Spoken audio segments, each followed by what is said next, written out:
But while I'm going through this process of trying to stay sober, I can't. I'm still struggling. So she comes over to the house one day. She's moved out. She comes over to the house, and I must have used that night or so. She comes in. She tells me, she says, "Parrish, you need to get some help." I'm like, "You need to get help? What do you mean?" He says, "No, you really need to get help." It was like, and at that point, it dawned on me. It's like, maybe I do need to get some help.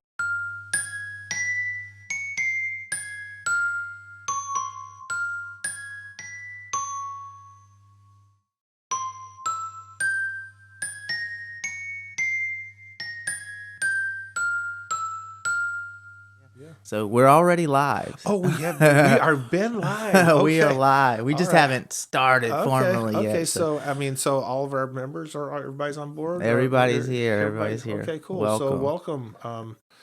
Thank you, Brian. I want to thank Brian for allowing me to come out tonight, and it's always a privilege to be asked to do your story, and I have a lot. There's a lot to talk about, so hopefully we can get it all squeezed in an hour. So yeah. Well, you would start with your name. Yeah, sure. My name is Parrish K. And I'm not afraid to say the last name is Parrish King, and I have a not to be confused with another one in town. I don't know if anybody might be. I don't know if everybody's aware, but he is indeed my son. I get asked that a lot. Yeah. Is he your son? I was like, yeah, he's my son. So, and what a joy it is to have kids and family in my life today. I've always put a high value on family. So, and we'll talk about that. My sobriety date is 10/1/19. And congratulations. Thank you. We'll talk about the old sobriety date I used to have, or a clean date, however you want to call it. You'll hear me refer to clean and sobriety, and so not to be confused with two different fellowships. For me, it's the spirit of recovery, and it doesn't matter what fellowship you're in, and there's really no confusing messages being sent here from whether it's AA or NA. It's all about recovery, and it's all about what it does to people's lives and changing their lives. And so, this spirit, this disease, as you know, requires a spiritual solution. Okay. And we're going to probably have to talk about God in this. Yeah, absolutely. Let's do it. So anyhow, God's a cool dude, and yes, he is. Or a chick, whoever you want it to be. I mean, it could be the rooms, it could be the people. God speaks to us because He does indeed empower us with the power to be able to endure through these addictions that we have. So anyhow, I guess I'll get back, kind of qualify myself. My dad passed when I was 4. He died of Hodgkin's disease. So I have a sister. What disease? Hopkins. It's a cancer, form of lymphoma. Yeah, lymphoma. So I got suspicions that maybe something in the Navy he was exposed to. I don't know, at an early age like that, but it is a young person's disease, I hear tell. So at age 4, I was out of father. I had mom.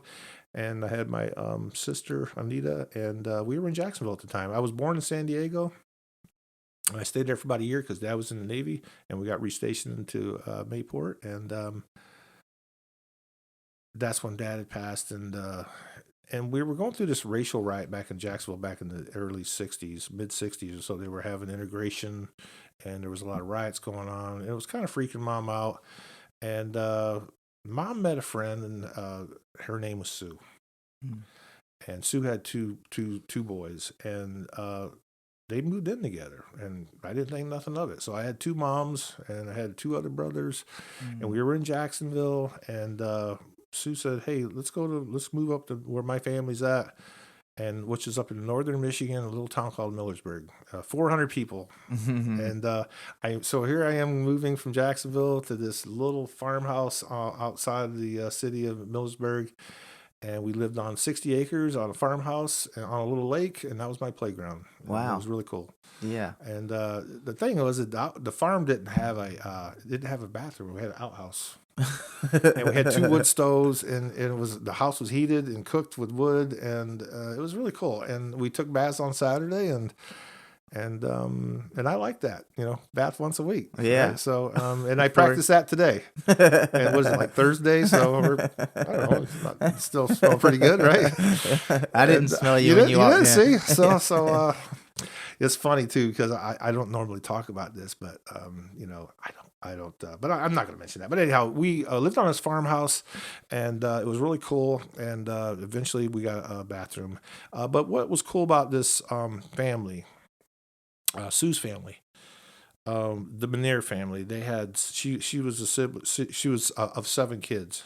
Okay, and sisters and brothers, and they all were married and they all had kids. And when the holidays would come around, Christmases and New Year's and 4th of July, Memorial and whatever, the family was always came together, and it was always a big deal. And I remember that as a kid, being gravitating towards that, feeling comfort in that family, and they accepted me who we were because we weren't really part of that family.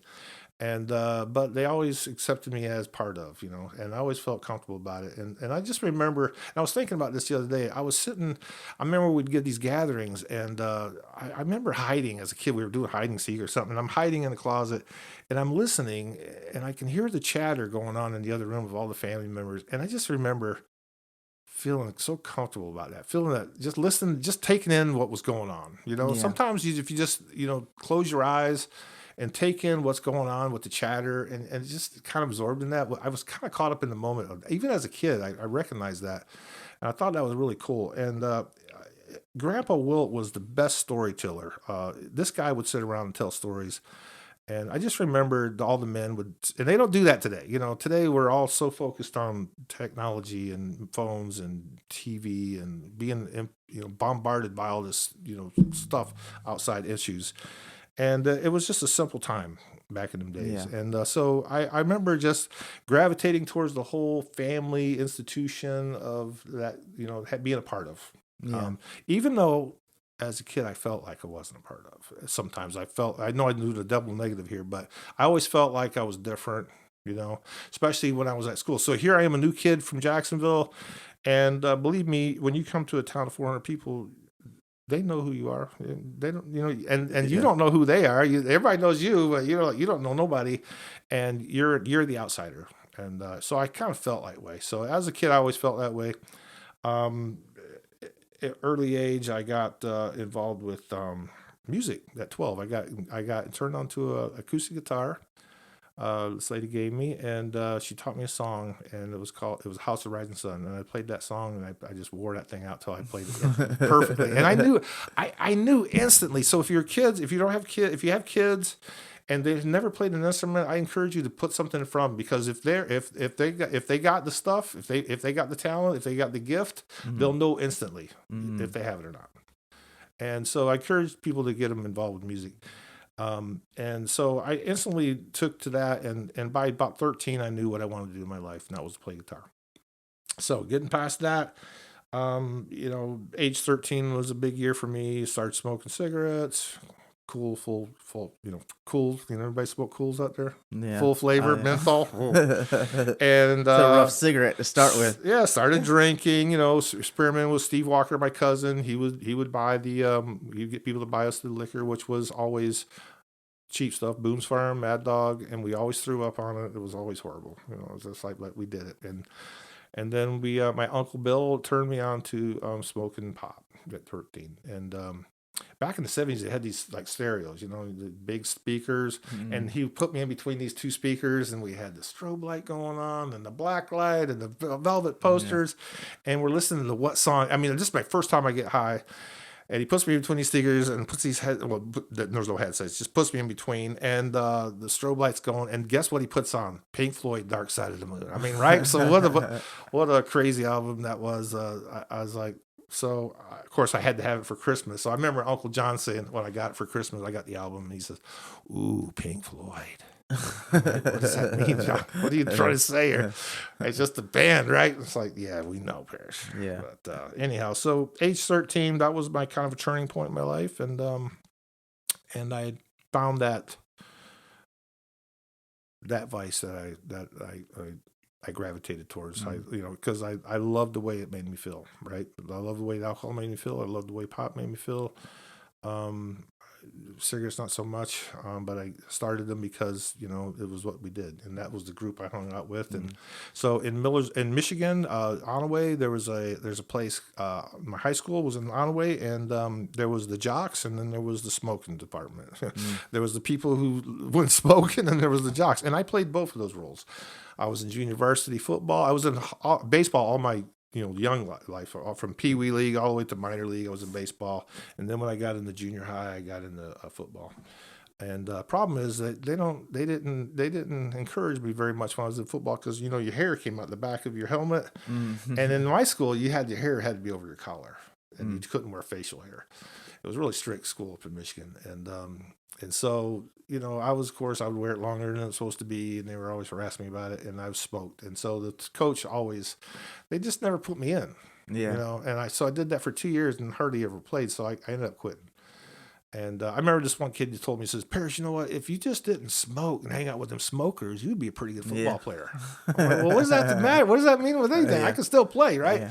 So I always enjoyed playing, but I got out of it for the reason that I wasn't playing at all. And but anyhow, I hung around that crowd, and that's where it started. So, but I still felt like I had some friends, but I still wasn't very popular. I had a couple of kids at school that were bullies, and so but Mr. Ney, their art director, said, one day I was in this 3-piece band, and we just got started, and I finally got me an electric, and Mr. Ney said we could play up there during lunch hour, and so when I did, that's when I kind of got out of my shell, became recognized, I guess, for something that I do, and it kind of put me on that next level up of being popular, I guess you could say.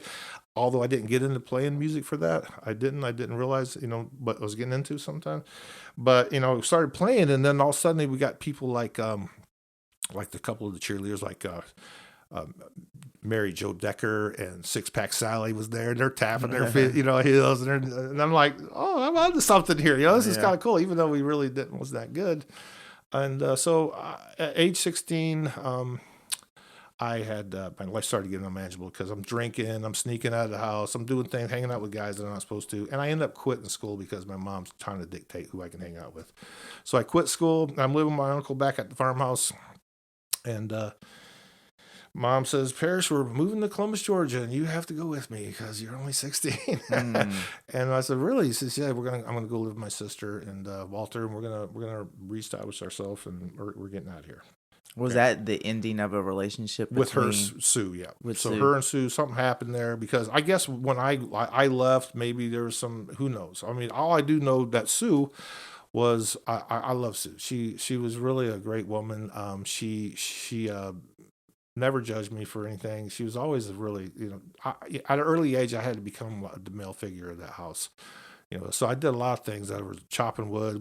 I got my first gun when I was 13. I was hunting deer at 13, Mm. hanging out with the men, doing a lot of the male stuff that we do, that was required of me to do. And Sue was really cool. I really liked her, but she drank every day, and I didn't realize this at the time, but she was probably alcoholic because she drank every single day. But she was Mm. a functioning alcoholic, and she used to drink beer, and every day it was like a 6-pack. But she would go to work, come home, she provided. She was a good woman, and she loved me, and I miss her. I miss her. And but anyhow, we moved to Georgia, and I had to, here I again. Once again, I'm the new guy. I'm the new kid. And so I'm going to school, and I get reestablished with the same group I left, and I'm hanging out with the smokers. I There's an elective class called guitar class, so I got in the guitar class, and I get in there, and the guy who teaches it is the choir director, not doctor, Mr. Register. And he says, all right, well, I heard you play, and I really can't teach you anything. I really can't. There's Mhm. nothing more I can teach you, Paris. So this is like a beginning of guitar class, and you already know what you're doing. So he says, but what I would like you to do is sing this scale. So I sang a scale for him, and next thing I know, I'm in his choir.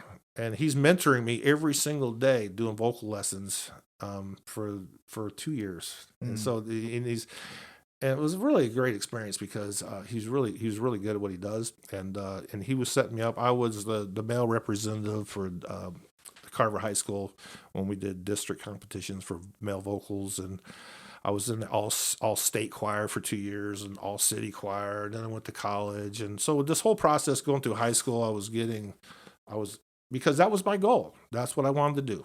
So anything that I could do that was going to help me develop those skill sets, I was all in for it. So, but it was weird because I would be in the smoking area and like, Paris, you in that choir, man. You in that choir, dude, right? Because it was kind of like weird that a guitar player, cool dude from the smoking department, Yeah.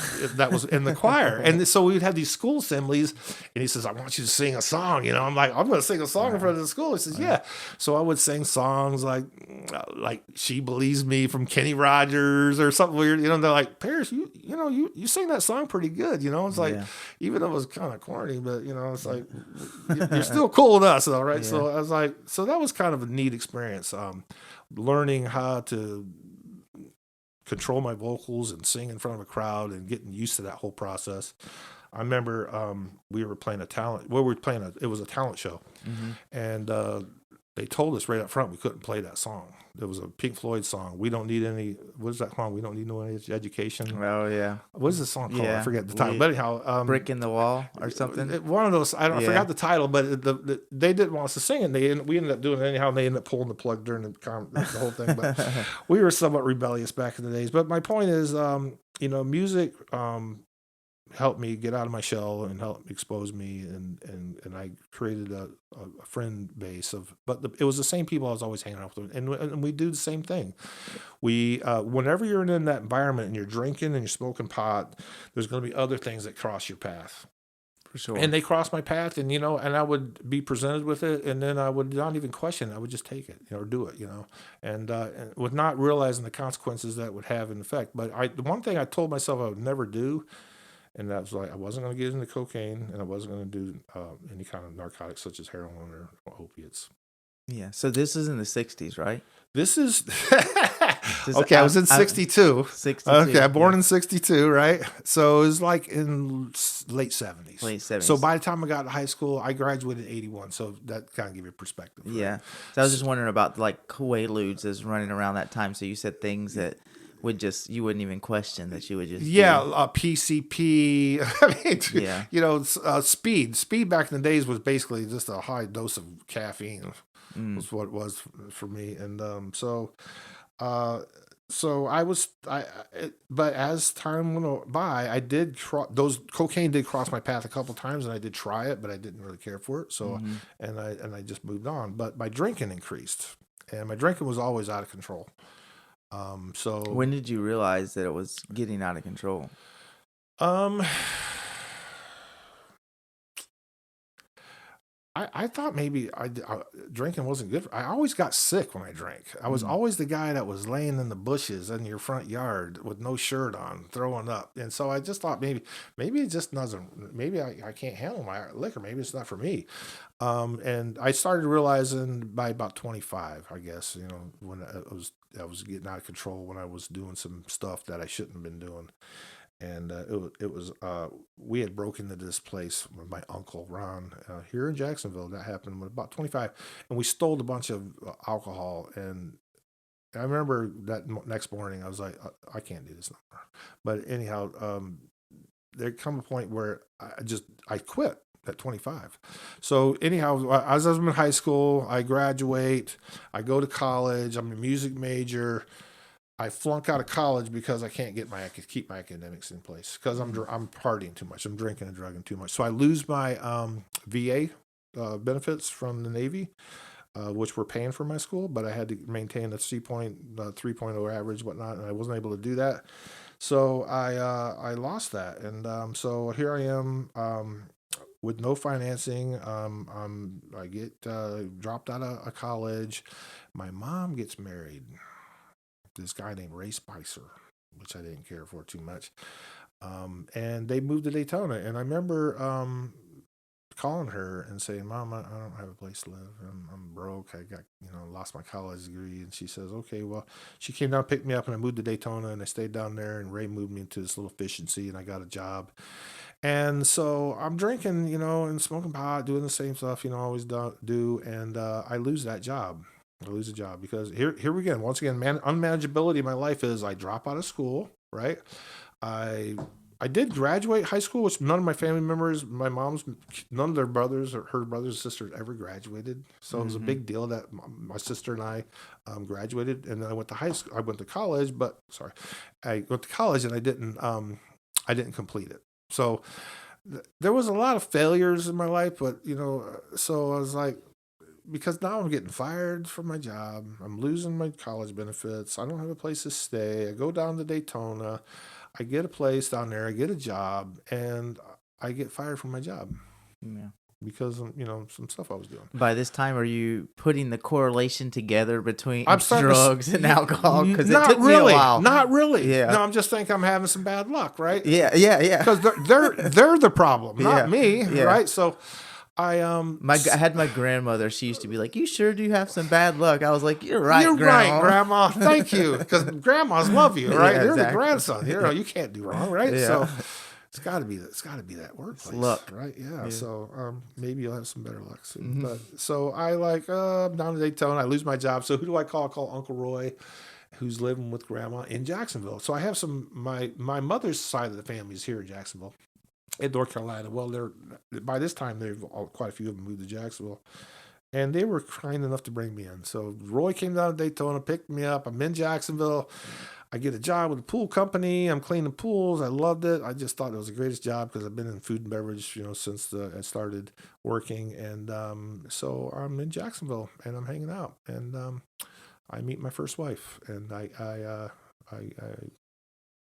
she was like me. She liked to party like me, and I liked her. And matter of fact, for her first birthday, I got her a fifth of Jack Daniels. Hmm. Yeah, Romantic. great present. So a lot of thought went into that. Here's a fifth. Let's get drunk. And so I remember we going through that relationship, and I finally proposed to her, and I got married, and we got married, and I was gonna the drummer. I was in a band called Counterfeit at the time, and the drummer, he really was going. He wanted to make it too. He wanted to go, and he says, "We're not going to get it. We're not going to make it in Jacksonville." And I says, "Well, there's this place called Musicians Institute in L.A. And that's really good. They teach you. They do 4 instruments: so guitar, bass, drums, and keys. And every day you're in the studio. Every week they have a different band, national known band, come in and they do a seminar. And it's really intense school. But you got to qualify. You got to get accepted, and you got to meet the auditions." And he said, "Man, we ought to do that." And I was like, "Yeah, well, I just can't afford it." Well, he had a really good job. He says, "Well, I'll pay for it. Let's both go to L.A." Mm-hmm. And I says, "Okay." Well, so I went through the process and I got accepted at Musicians Institute. And but he didn't. But they said, we got a summer program, we can kind of mentor you and get you up to speed and see if you can, get to that, that level. And he said, "Okay, let's do it." So we moved all the way out to LA, and I got married. We moved all the way out to LA. My wife's still in town, and she's not going to come out for another month.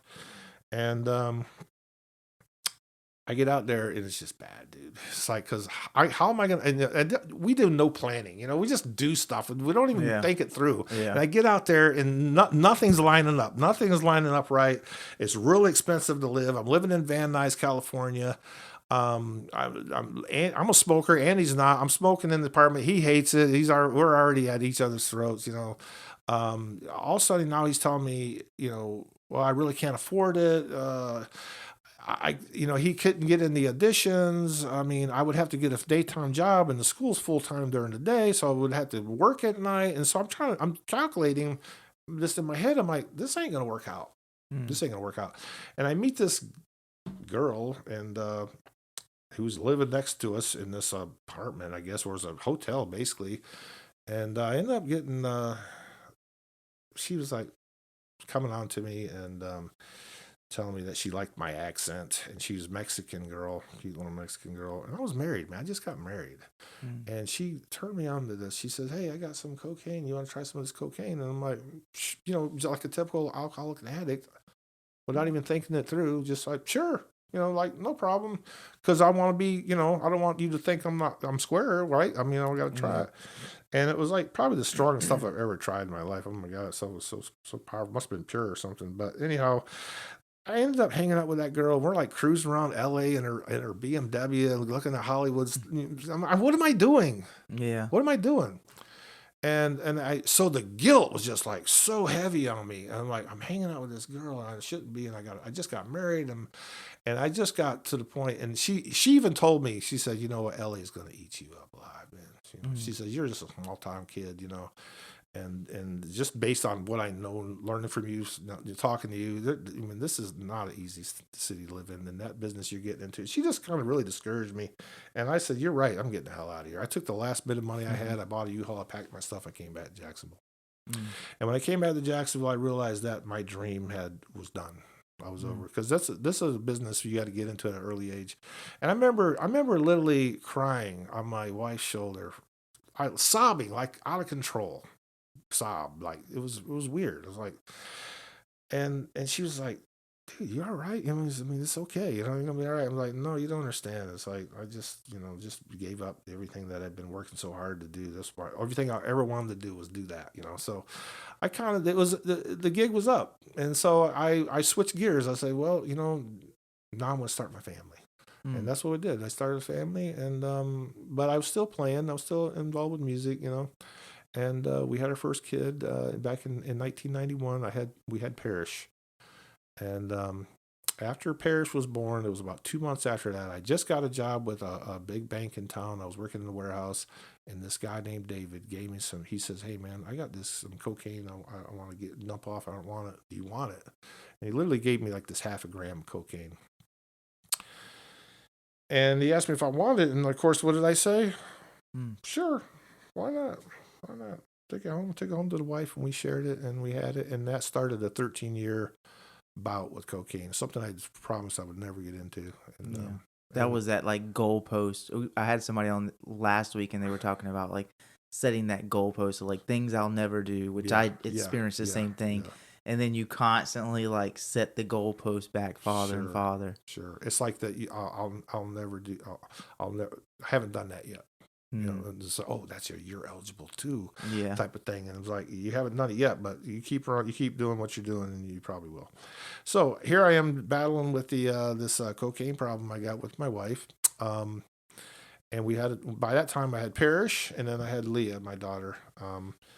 And and we're really sick. We have a really sick family. This is such a family disease. And so here we are struggling. My wife at the time, she was also hiding the fact that she was on opiates. She's taken these 30 and 40 milligram Oxycontins that are kind of new. It's kind of the new thing. And I'm like, she's nodding out. Cigarettes are lit in her hand, burning her fingers, and it's freaking me out. I was like, "What's going on here? I don't know what you're on. I'm trying to go to bed here, and you're sleeping with cigarettes in your hand." And so there was a lot of concern there, and I discovered that she was taking these, and she finally fessed up, and she was having all the credit cards. We had really good credit, and so she was getting these credit cards. I have the bill sent to her sister's house, and so it was a three-ring circuit. Her sister down the street on Mills Road, I don't know if you know Morgan, Mm-mm. um, No. and Kevin. Both of those have passed. Those people have passed. And and they were all doing it, and but I was out of the loop. I was like, Yeah. "What? Why am I out of the loop? Why? Yeah. And so I was like, "Well, I want to try some of that." And so I tried it, and I never liked it. I tried it, and I threw up. I didn't like it at all. Yeah. So I stayed away from it. I didn't do it. But anyhow, to make a long story short, my first wife had a $40,000 credit card debt but from using these things, and I was shocked. I was like, holy shit, this is a real problem. And not knowing anything about opiates at the time, not realizing the physical withdrawals you have from them, not knowing what she was going through. I just reacted, and like, and things started to go south really quick for us. So after 13 years, I finally filed for divorce. Mm. And so I got divorced. I was going through the divorce process. When you have, I want to ask you about that. So, like, by now you have 2 kids, you have a family. Yeah. To make that decision to file a divorce, you know that you're breaking up the family. Yeah. Not that it's not warranted or whatnot. What is that feeling like? It was it didn't feel right after I did it. So I get because see I had this high value of family, right? And so I get divorced, and I'm like, this ain't feeling right. So what do I do? Mm. I try to fix it. Yeah. I like I'm a general contractor by trade, and so I started. I wasn't at the time, but I was still dabbling in the doing things around the house and fixing things up. And see, we're guys. We like to fix things, Mm. you know. So I thought I could fix her, and so we sent her to treatment. Uh, and this was before I got divorced, and it didn't work out. She ended up finding some other dude in the treatment facility that she liked, and a string of things happened. We just ended up. It was a big thing. We had a big argument at the house, and at that point, we decided we're going to get divorced. So I'm filed for paper. I got detectives. I've hired a detective on my wife because Mm. I want to take full custody of my kids. And my lawyer is saying, you got to really have some really strong evidence to get custody of those kids. You know, they're not just going to give them to you. So I decided to hire a private detective. It cost me a bunch of money, and they didn't really get anything. So I ended up having this really low case. But while I'm going through this process of trying to stay sober, I can't. I'm still struggling. So she comes over to the house one day. She's moved out. She comes over to the house, and I must have used that night or so. She comes in. She tells me, she says, Paris, you know, you need to get some help.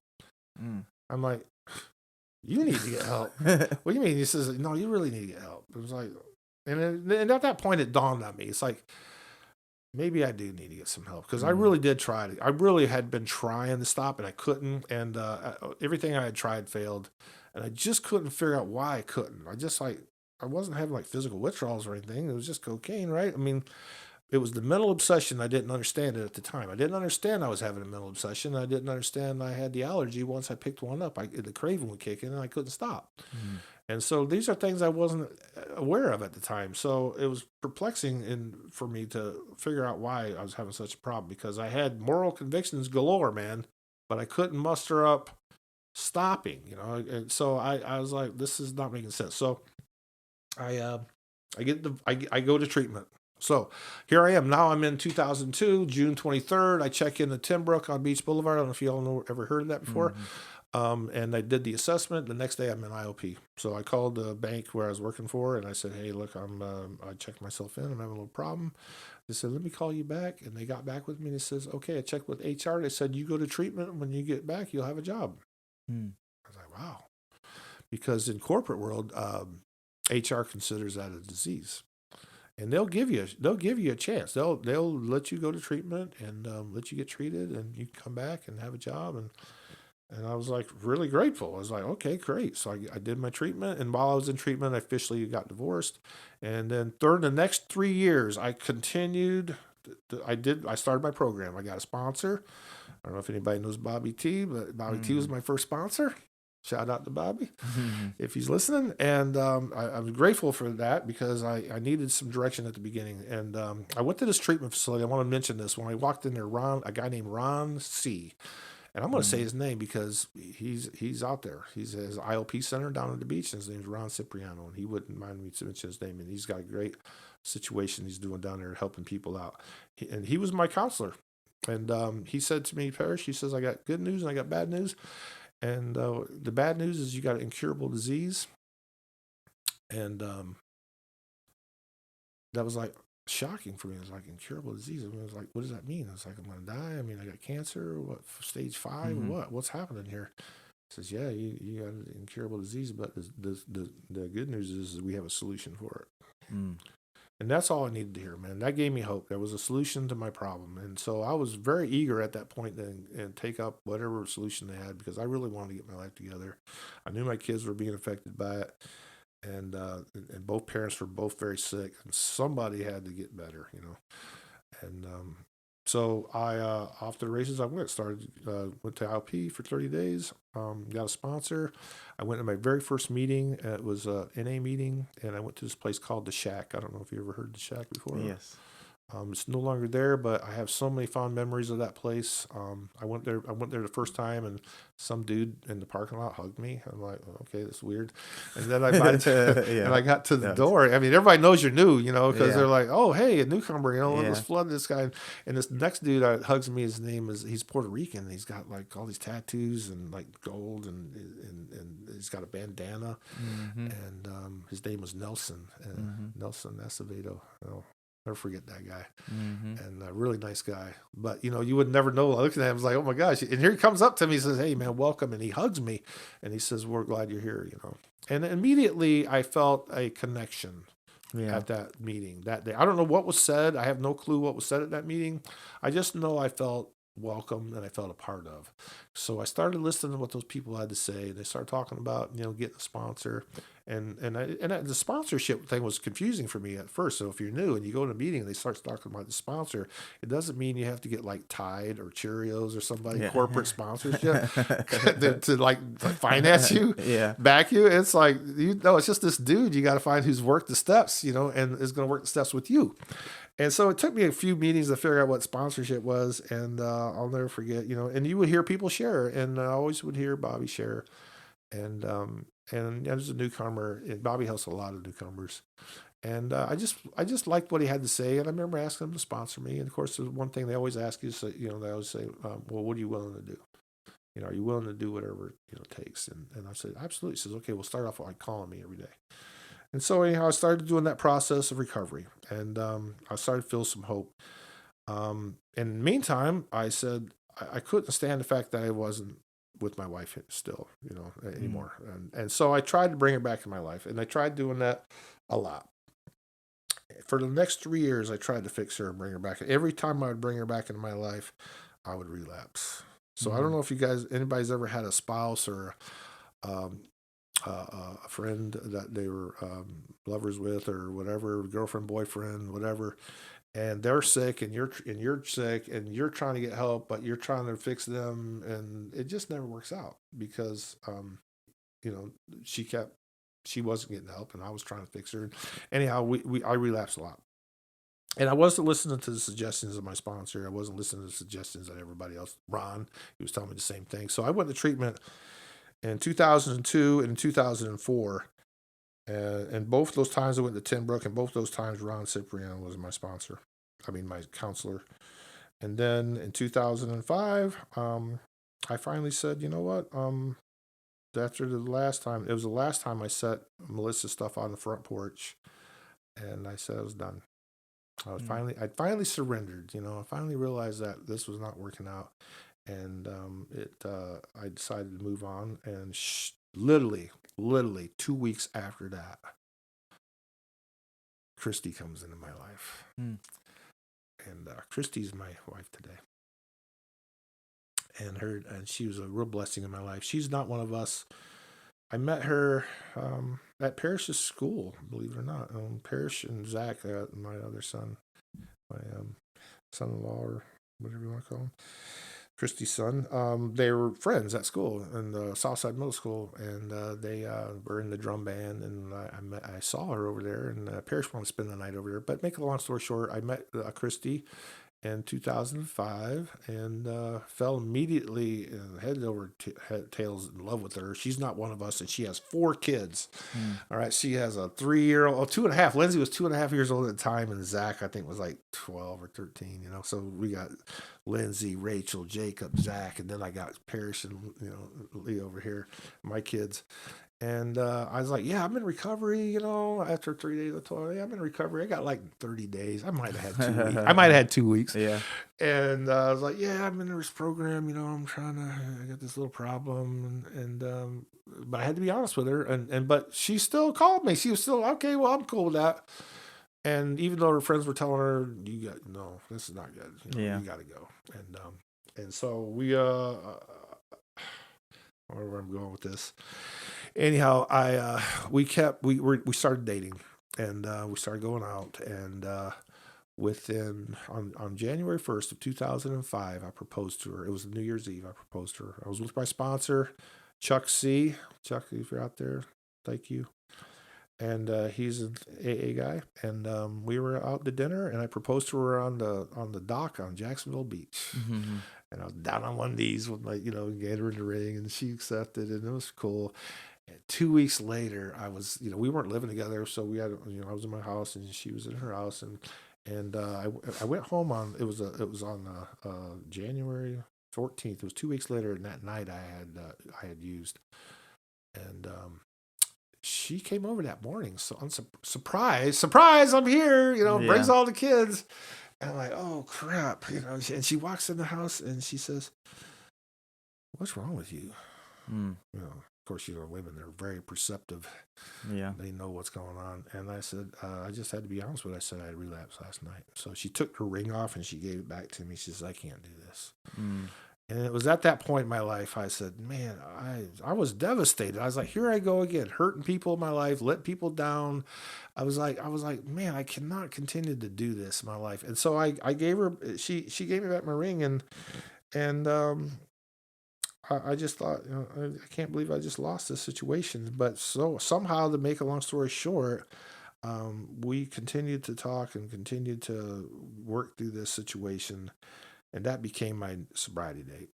Mm. So 1/15/05 used to be my sobriety date. It was it used to roll right off the tongue. It was like, if you have a Yeah. sobriety date or you a clean date, I beg of you to cherish that and just protect that and keep that as long as you can. I mean, that I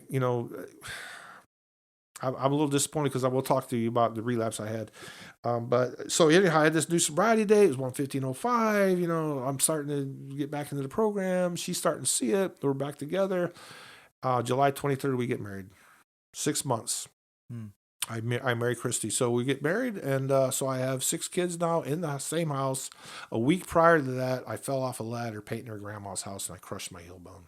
Mm. I remember calling her on the phone. I was like, I got this heel bone is crushed. I'm laying in the driveway. I'm crawling to the truck to get the car, the phone, and she comes by and gets me, and she takes me to the hospital, and I'm in this boot, man. I mean, and we're getting married in a week, and so I'm standing up on the stage, getting married, and I got a crushed heel bone, and we had this cool wedding and had all the kids up on the stage. I had three boys here. We had the Brady Bunch. We have 3 boys and 3 girls, Oh yeah. and they're all in dress and tuxedos. It was great, man.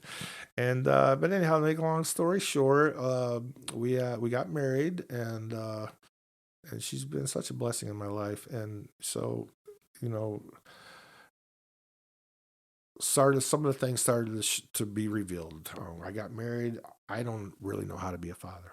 Mm. I don't know how to be a husband because I've never really been one because I was high the whole time. The first go around, they say you stop growing, when you start, using. I never grew at all. So I got in this new marriage and I'm sober and I'm trying to work this program and I'm doing the things I'm supposed to do. And things are starting to get bad because the kids are not listening to my authority and they're not taking advice of what I tell them to do. They're kind of like, and she came from a bad relationship in the first with her other husband, and he was real controlling. And so whenever I would try to push my discipline onto her kids, I would get a reaction, and then she would react, and so we had some issues there with the kids. So when you're bringing in kids that are not yours, and it can be a challenge, Yeah, and absolutely. so it put a lot of strain on Christy and I's relationship, and then by this time I didn't realize that no one told me that when I first got married, if you get married, if you have an alcoholic addict get married, chances are your kids Mm. may get that same disease. Yeah. And that really sucks. Yeah. That really sucked because at that point I started to realize something was going on with my kids. Now, was this just Parrish? This is Parrish and Leah. Parrish and Leah. Leah was going through some problems and her personal issues. She was going through some changes, and Parrish was being rebellious. And his Aunt Morgan bought him a car. She didn't even consult with him about it. She buys him his car. And next thing you know, the kids not going to school no more. He's I'm not really sure what's going on with Parrish, but I find out now that early on he was starting to get involved with pills, Mm-hmm. and so he eventually, my daughter Parrish ended up moving out, and they go move with their mom. because now dad all of a sudden he has rules. Yeah. You got a curfew. You can't. I mean, all of a sudden I'm trying to do the right thing, and I got this family. I'm super happy. I got this new family now. I got this wife with these 6 kids, and I'm trying. And when I got forgot to mention when I got. I know we're running out of time. What time is it? You got some So I time. got some. It's Okay. 50 minutes, but Oh, it's 50. yeah. how, Yeah. how quickly it goes. Probably Okay. 45 minutes. Okay. Really. All right. Cool. So by this time, I I want to when you mentioned that about like with the discipline thing. yeah. So my experience with my father, when my father would get clean a couple times before he passed away, Right. uh, he had discipline then because he's like sober. Yeah. Now I have to go to school. It starts, creating these normal things for me that I just wasn't used to. And I remember resenting my father a lot when Resisting that. Right. Yeah, very Yeah. much so. Yeah. And that's what they did. So what did they do? They went the easier, softer way. They went to their mom's house where they could party and hang out because she likes to party too, So I was like, okay, well, I got my kids over here hanging out doing this, and so that's stressing me out. Stressed me out with the kids, stressed me out with Christy. When I forgot to mention, when I came back from my honeymoon, I went to work. About a week later, I got laid off. So they sent my job to Plano, Texas. Now I don't have a job with the bank, and so I cashed it. So they give me this 26-week severance package, and I'm on my own, and I'm like, oh my gosh, I just got married. Now I got no job. So my sponsor, Chuck C, says, well, why don't you come work for me? I do renovations. I need somebody to help. So I was like, great. So I went work with him, and I learned a new trade, man. And so we were working together, and that was cool. And after a while, I started making more money than I was making when I was at the bank. And so I started learning a new trade.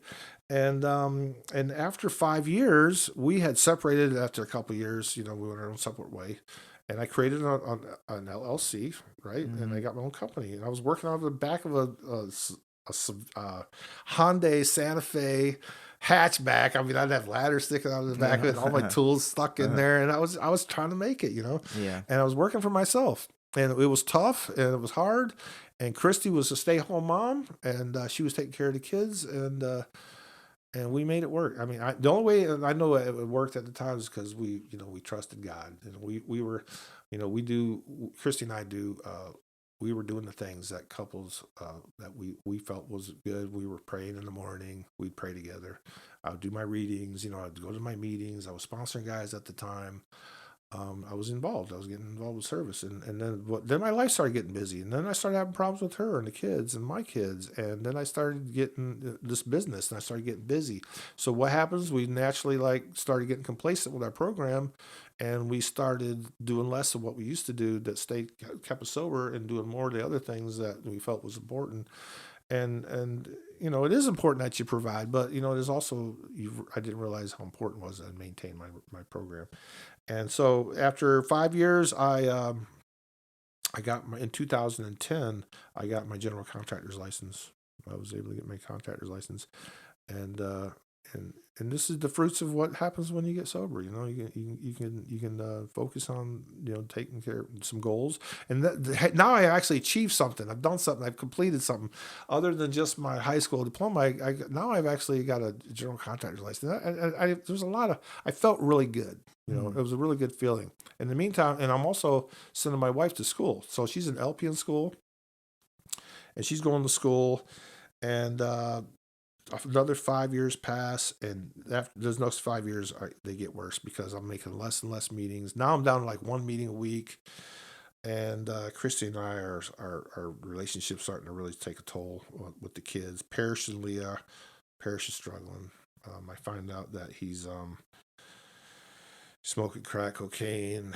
He decides that he wants to run off to San Diego. I'm like, well, I mean, San Diego's a long ways away, so he's doing a geographical change, and so he leaves to San Diego, and I gave him my best advice about doing recovery, like, this is what you need to do, and he gets out there and he seems to be doing all right, and of course, then I get the call about a year later, please come get me, I'm dying, and I'm, what's wrong? He said, well, I'm doing heroin. I was like, what, do you like snorting heroin? No, I'm shooting it. So when you get the call that your son's shooting heroin,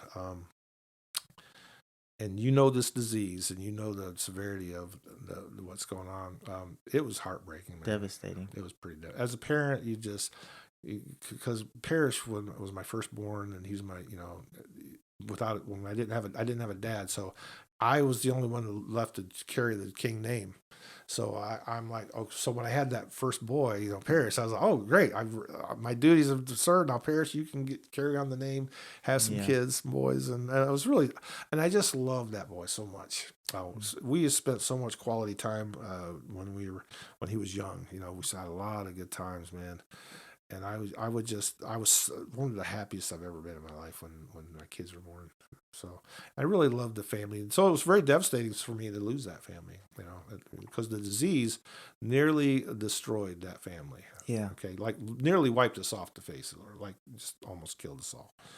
And so anyhow, Parrish goes out to California, and he calls me, and I go out and fly back out there to San Diego, and I get to go see my hometown. I haven't been out there since I was born, right? Mm-hmm. So I get to see San Diego, and I go with a friend, and because you never do a 12-step call alone. So Gary, my sponsor, he goes with me, and we go out there and we get Parrish, and we bring him back, and we take him to Ron's, and he was Ron's at a different place. I think it's called Breakthroughs or something like that.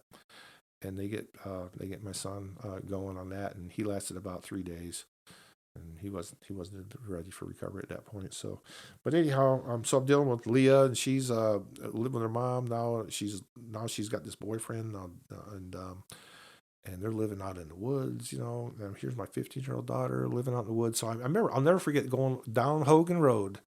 I live over in the South Side area. I'm going down Hogan Road, and there's smoke going across the road. And I know exactly who it is. It's Leah and her campfire in her tent in the Mm. woods, and they're like 8 o'clock in the morning. There's smoke going across the road. I'm like, oh my God. And so it was a really hard time for me. So after 10 years, I had to have some corrective surgery on my foot. And it was in 2005. So, and I had to have opiates prescribed to me because it was really invasive surgery. And so Christy was giving me the pain medicines because she at this time she was an LPN, and I'll never forget, after a couple months of that surgery, I had to go back to work. I had saved up enough money to get us through, and then I had to go to work. And I remember being in a lot of pain, and I couldn't walk on my foot very good. And I remember asking my painter, because I had this brilliant idea. If I asked my painter, because I knew he was on a methadone clinic program, but he might be able to get me some pills. And I asked him if he could get me some pills, and I'll never forget. He said he could, and he got me these 20 10 milligram hydrocodone things. And I remember when he handed them to me, he says, Parrish, I'm going to give you these, but be careful, they're going to bite you in the ass. Don't let them bite you in the ass. I was like, I'm a grown man here, I can handle a Yeah. couple of hydrocodones, right? And I dealt with a 3-year bout of opiates after that. Mm. And I was hiding it from my wife. And eventually she would find out. She found one in my pocket, because we always leave one behind. We always leave some evidence. And she questioned me, where did it come from? And I told her, oh, I'm buying it from my painter. I'm still in pain, but I only take a couple. And I sued that over. But I kept getting caught, and to the point where we would go to the psychiatrist and counselor, and they gave me this Vivitrol shot. I don't know if you ever heard of Vivitrol before. I Mm. was on the Vivitrol program for a while, and I did pretty good on that until I did 6 months of Vivitrol, and I stopped, and I went right back I went on vacation. I came back and went right back to these pills. And there was this friend of mine. If you ever have a friend who's in the program, who went back out, and I still was talking to him. His name was Frank, and I don't know if Frank's still around or not. But I won't mention his last name because it's his anonymity. But I would always call Frank, because he always called me. When I was out there, he always called me, and he always check up on me, and I would check up on him. And I remember him asking me one day. He asked me if I knew anybody who needed any pills. I'm like, why would you ask me that? I mean, it's like, because you know why? Because he's not in the program anymore. He's relapsed, and so and I said, yeah, I think I do. I think, and so I will start buying them from him. So Mm. I'm going through this process. I'm trying to find anybody I can buy pills from, because I'm buying $3,000 to $4,000 of pills a month, Mm. and they're hard. They're hard to get. They're hard to get and hard to get. I'm getting people, to the point where I'm almost to the point where I'm considering taking heroin, because it's cheap and it's affordable and it's available.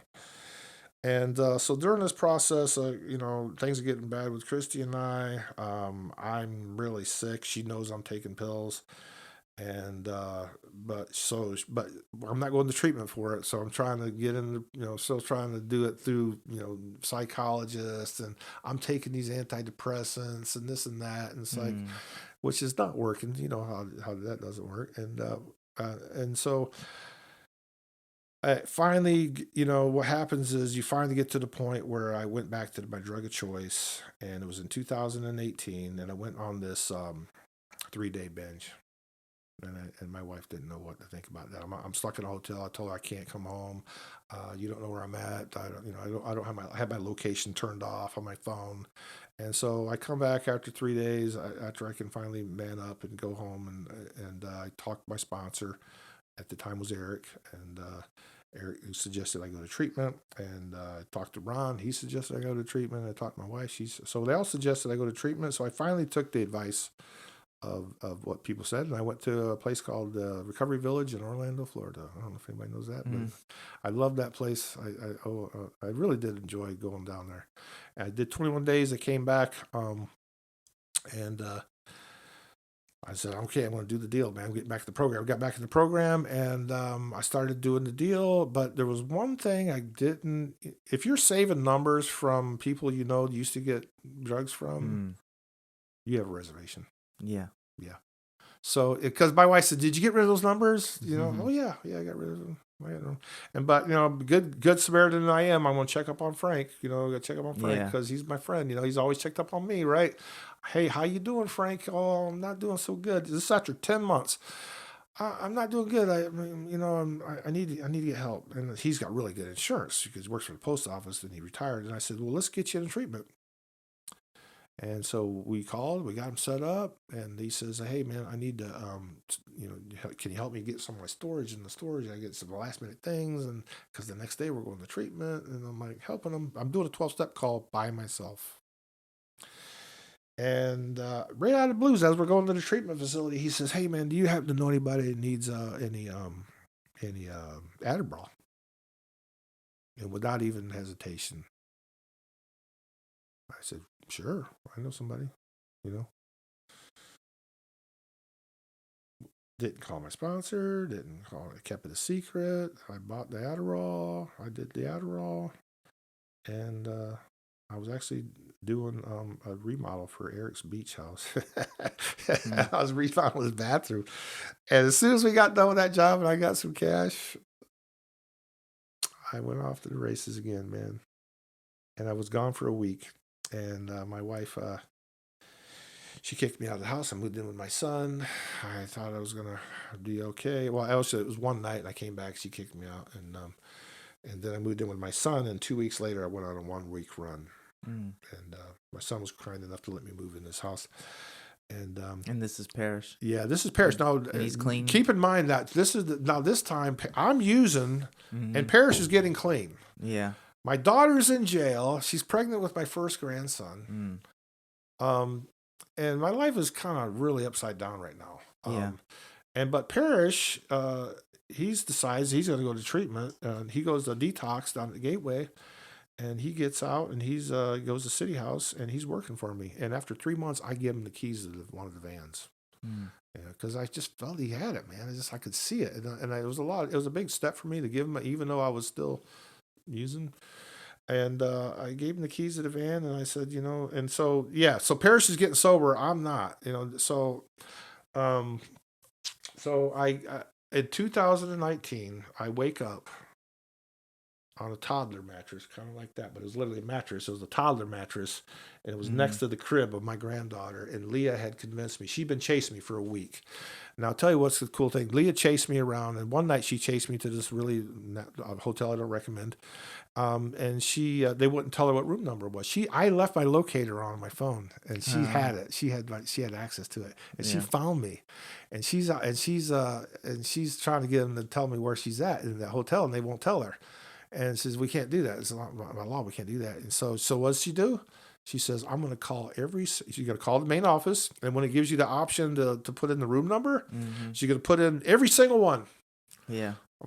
So what does she do? She calls the number. The very first number she puts in, room 107. I'll never forget that. The phone rings, and I'm expecting a call back because I'm ready to get re-upped. It's 2 o'clock in the morning. Who's calling me on my phone on the hotel? Because the person told me when I call the hotel phone number, you answer it. Don't answer it. Don't. I'm not calling you on yourself. Hmm. So I immediately thought I knew who it was. 2 o'clock in the morning, I get the call. Dad. It's like, Oh. yeah, this is your daughter, Leah. I was like, holy shit, how'd you find me? I was so surprised, man. It's like, and the next thing you know, she's banging on the door, on the sliding glass door outside. And I was like, I'm not opening it. Yeah. She says, well, you might as well. And Travis is with her. She says, well, you go ahead and open the door, Paris. The cops are on their way. I'm like, damn it, you called the cops? Are you kidding me? So I open the door. She comes in. She's like running, looking around, looking for people. There's nobody in there. There's nothing. I'm out. I don't have anything. I'm just chilling. I'm ready to go. I'm ready to re-up. But I'm not, she doesn't find anything. The pipes under the mattress. She doesn't even find that. And so she tells me, you need to go home. Your wife's waiting on you. I was like, she don't want me there. She kicked me out. She says, well, you need to go back to Paris or something. I says, I'm just going to stay here and go to sleep. But, just a long story short, that was one of those moments, that you like, God doing for me what I couldn't do for myself, type of thing. And so, but anyhow, she finally chases me around for a week. I'm still talking to her, and I finally decide. She says, "I already got you set up in treatment." So she calls me an Uber, and I agree to go. And and by this time, I'm doing crystal meth. I've never done crystal meth before, and I'm hearing shit, and I'm seeing stuff. I'm hearing shit. And I'm like, my mind is not right, and I get convinced. I go to treatment, and she sends me a ride. I get in the car. I know as soon as I get out of that hotel door, they're arresting me. But nothing happened. Nobody was there. No Uber guy was there. Took me to her That's house. what the crystal meth told you, huh? Exactly. I was hearing shit next door. Pastor T was talking to the state attorney's office about my case, and I was like, it was so Hang on, bizarre. Pastor T, the rapper? No, he's my friend. Okay, yeah, He's my friend at the church. There's a Pastor Troy rapper. Yeah. And so, dear friend, I'll tell you, one dude that doesn't judge me was my friend, Pastor T, man. What a blessing he was in my life. He's still my friend today. We fish a lot. He plays in the praise and worship band with me, but anyhow, I hope I don't. But anyhow, awesome guy, really good, really good guy. If there's anybody to be a model of how to be just a completely loving person, that guy is that guy, and true friend of mine. I love him. I love him to death. But anyhow, I'm laying on that toddler mattress that morning because I agreed to go to treatment. And once again, Leah helps me. She's really persistent, and she's crushed, man. She's sober now. She just got out of jail. She's sober, and she's doing, she's staying clean, and she's heartbroken, man. So she gets to see her dad. So this family disease is just. It's just crushing on everybody. Everybody's affected, and so I go to treatment on 10/1/19. That was my due date. And so off to Orlando I go, and guess who drives me down there? Pastor T drives me down to Orlando. He drops me off. It was so nice of him, right? And I felt so ashamed being in that car with him that day. I remember just the shame I felt, and the love that he continued to express.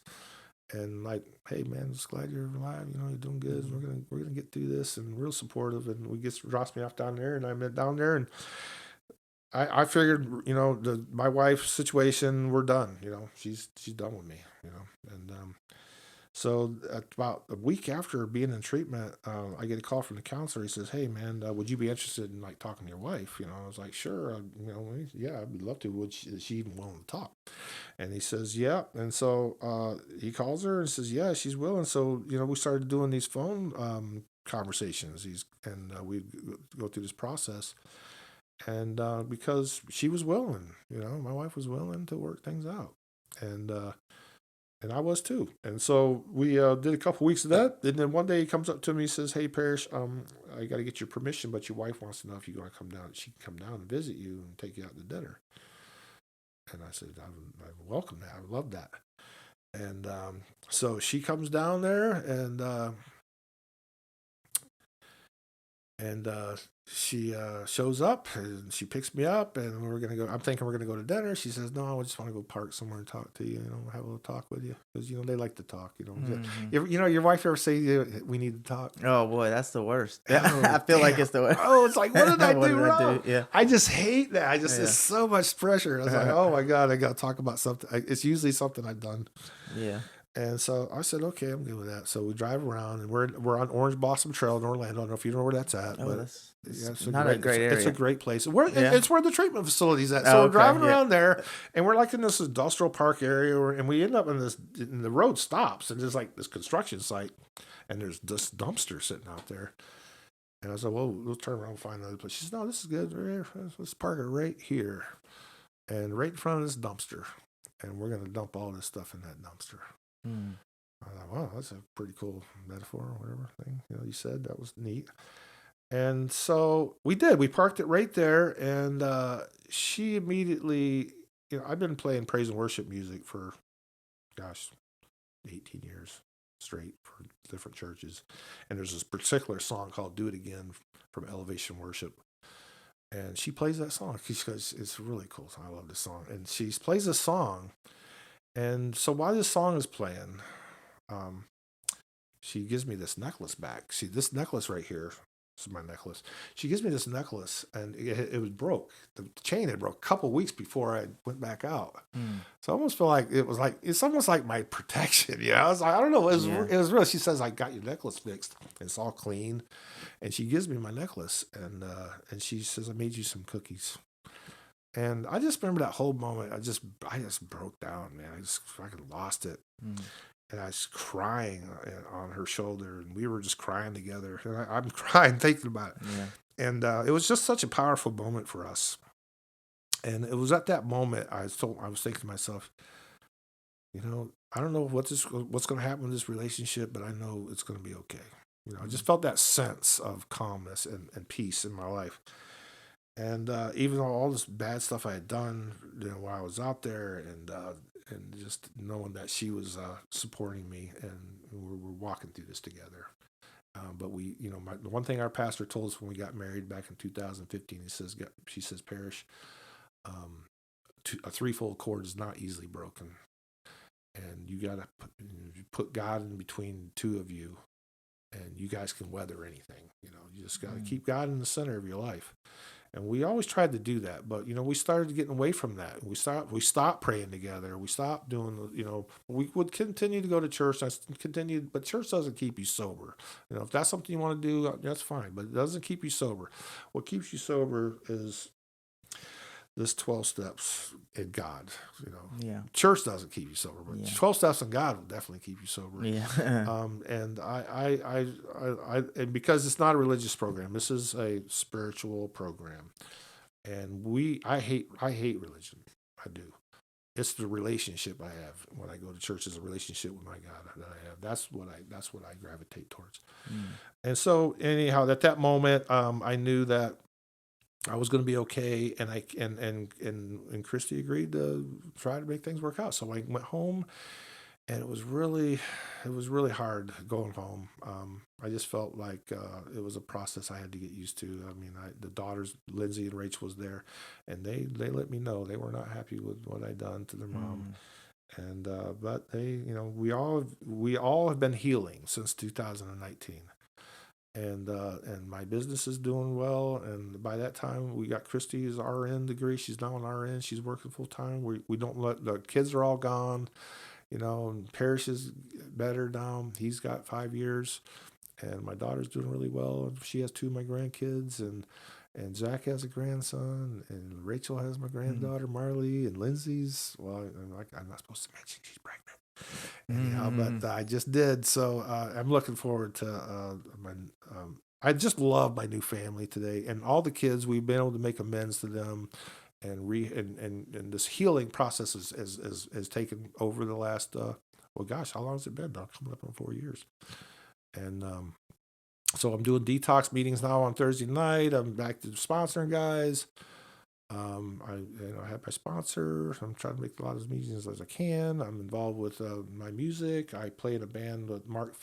It's called West Side Mark and the Stepdaddies. It's a recovery Mm. band, and I like doing that. And I also do this other country band thing I do with the artist named Ronnie Gainey, and I play at church. And so I still do my music. I'm still able to do my dream, live my dream, play my music. I get to see my kids grow, and I get to see my grandkids. I get to see this relationship that God has healed between Christy and I, and our family, and our family's getting stronger, and business is doing okay, and just a sense of peace and joy today, man. Yeah. And you know, Things work out whenever you're, doing the deal, the 12-step program. it's such an amazing program, man. Yeah. The program has done nothing but just save so many lives and done so many miraculous things, and you just hear it in story after story. I mean, and there's always these like nuggets that you get. Like when I picked up Parrish from Connecticut. Mm. Okay, he calls me. I don't know if he told you. He rode his He moped. did. He shared it on the podcast. Okay, Yeah. he drove his moped up to. Yeah. I helped him. Hilarious story, Yeah. but sad at the same time. Yeah, I mean, and I'm like, so he gets up to Maine and he's coming down to Connecticut and it breaks down. He calls me. Of course, what does Dad do? And I beg you, if you're a parent and you're like, tough love, just let him sit, let him figure it out. Much harder, much easier said than done. For me, I couldn't. It wasn't an option. I just like, I'm not going to leave you stranded. I'll come get you. Yeah. And my wife said, "Why don't you just leave that moped up there and get him a bus ticket?" And that's probably what I should have done. But instead, I unloaded the work van I had, and I went up there and I picked him up, and we put that moped in there. And as we're coming back from Connecticut, he wants to stop by New York, right? And we drive through New York, and as we're leaving New York, it's like 4:00, and we're going through Virginia, right? And I see this sign that says Arlington National Cemetery, and I said, "That's where my dad's buried." I've never been there. Yeah. And it was like 4:00, and I'm looking at my map, I'm like, it says it would take me 45 minutes to get there. I'm like, you know what? Let's go to National. I'm gonna go. I want to see. Let's go see. You want to see your grandpa's grave? Yeah. And it was such a cool moment, man. So I go over to the National Cemetery, and I pull up. I go to the information booth, and this old man gives me the spot where they're at, right? So I get this map, and I'm like, we only got like 10 minutes before they close. So I ride over to this place. It's huge, and I ride over to this place, and we park on this road. And the road that we park on happens to be Wilson Road, which is my mother's maiden name. Wilson, last name Wilson, right? So that was kind of cool. I was like, that's a nugget, right? Yeah. And so I get out, and we're looking for the plot, and we can't find it, dude. I'm looking everywhere, and and I'm just, man, it's like 5 minutes left to go, and I can't find his grave, and I'm like disappointed because I can't go back up there like, hey, you didn't show, it's not here. And so I actually sat down, and I started talking to Dad, and I said, "Dad, I want to introduce you to your grandson," which was really cool because I was getting emotional, and as soon as I said, "I want to introduce you to your grandson," he says, "I found him." My son says, "I found him," right? He's clearing the brush away from it. He's like pulling this branch out the side.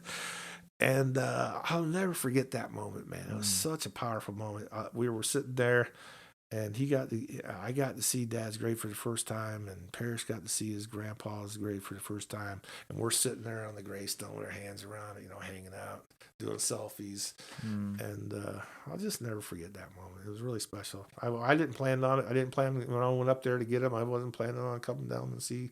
It just happened. It's just one of those moments, But we've had a lot of cool moments in recovery, and so other than that, life is good today. Life is a real joy, and I don't know what else to say other than the fact that I'm so happy about our outcome of my family today. We have I love it, but I want to do a shout out to my other family, and that's Family Recovery. I met some really awesome people in here, and I want to thank you for asking us to come out here tonight. The family we have today in recovery is just so incredible.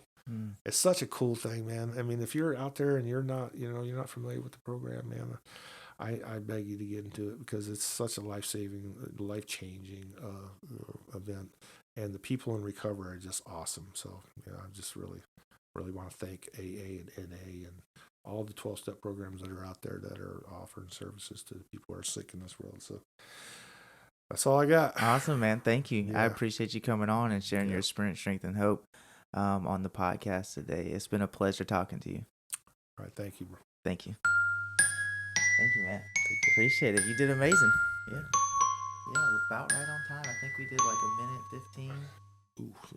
Well,